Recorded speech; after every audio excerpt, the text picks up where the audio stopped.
धारिया गांव के सरकारी अस्पताल में धर्म सिंह चिंतित खड़ा था। अम्मा, मुझे बेटा ही होगा ना? हाँ मेरे लाल, तुझे बेटा ही होगा, हमारे वंश का वारिस। मुबारक हो, आपको जुड़वा बच्चे हुए हैं। क्या? दो लड़के? नहीं नहीं, एक लड़का और एक लड़की। क्या? धर्म सिंह का सारा उल्लास धरा का धरा रह गया। अब उसे दूसरी चिंता सताने लगी, लड़की की शादी की। अम्मा, अब इतनी महंगाई में इस लड़की को कैसे पालू पोसूं? और इसकी शादी? बाप रे बाप। आपकी पत्नी आपको अंदर बुला रही है। कमरे के अंदर पद्मा के बगल में 2 बच्चे थे। देखिए जी, दोनों आप पर ही गए हैं। लड़का कौन सा है? ये रहा। धर्म सिंह ने अपने बेटे को उठाया और उसे चूमने लगा। कुछ देर बाद, ए जी, इसे भी देखिए ना, इसके नैन नक्श कितने सुंदर हैं। हाँ हाँ, रहने दो। ये सुनकर बेचारी पद्मा का मुंह उतर गया। कुछ दिन बाद वे दोनों बच्चों को लेकर घर पहुंचे। धर्मा सिंह की मां ने सबकी नजर उतारी। पद्मा, मुझे तुमसे जरूरी बात करनी है। हाँ जी, बोलिए। मैं इस लड़की को अपने एक मित्र को दे रहा हूं। अब से वही इसका पालन पोषण करेगा। लेकिन ये हमारी बेटी है।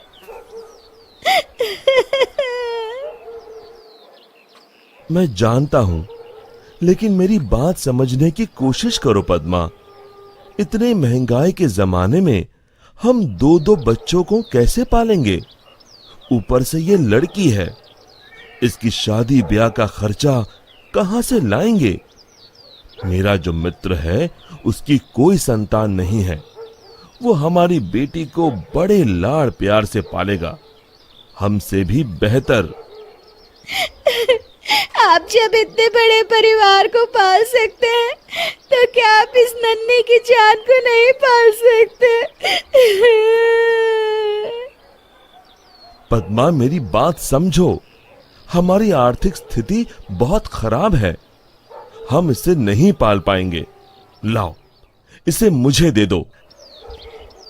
पद्मा अपनी बेटी को पकड़कर रोती रही और फिर धर्म सिंह के ज्यादा जिद पर उसने रोते हुए अपनी बेटी को धर्म सिंह के हवाले कर दी।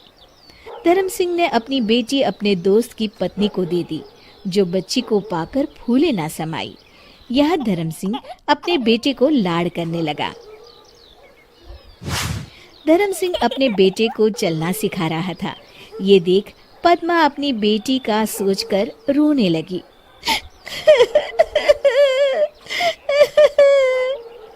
जैसे जैसे धर्म और पद्मा का बेटा बड़ा होता गया, वैसे वैसे उसके लाड़ भी बढ़ते गए। अब धर्म अपने बेटे को कंधे पे गांव भर घुमाया करता था। मुझे चॉकलेट चाहिए, मुझे चॉकलेट चाहिए, मुझे चॉकलेट चाहिए। हाँ हाँ, ये लो। अब 20 साल बाद, बाबा, मुझे फटफटी चाहिए। लेकिन बेटा, तू तो हमारी परिस्थिति जानता है। मेरे सारे दोस्तों के पास फटफटी है, मुझे भी चाहिए। धर्म सिंह ने अपनी पत्नी के गहने गिरवी रख अपने बेटे को फटफटी दिलवाई। फिर कुछ साल बाद बेटे को व्यापार के लिए पैसे चाहिए थे, तो धर्म ने अपना खेत भी लाला के यहाँ गिरवी रख दिया। धर्म ने अपने बेटे के लिए गांव में एक किराने की दुकान खोल दी, जिससे अब उसका बेटा कुछ न कुछ कमा ही लेता था। और फिर बड़े धूमधाम से उसकी शादी भी करवाई। लेकिन ब्याह के बाद लाड साहब के तेवर और भी बदल गए। धर्म का बेटा हमेशा उससे झगड़ता रहता। बाबा, मैंने कहा था आपसे कि मेरे ससुराल वालों को ताने मत मारा करो, लेकिन आपको कहा मेरी बात सुननी है। अरे बेटा, मैं तो बस समधी जी से मजाक कर रहा था। मजाक? आप उन्हें ताने मार रहे थे। ऐसा कई दिनों तक चलता रहा और फिर एक दिन धर्म सिंह के बेटे ने अपने माँ बाप को उन्हीं के घर से बाहर निकाल दिया। पद्मा रोने लगी।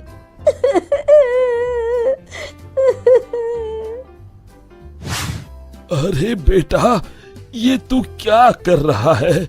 मैंने सोचा था तू मेरे बुढ़ापे का सहारा बनेगा।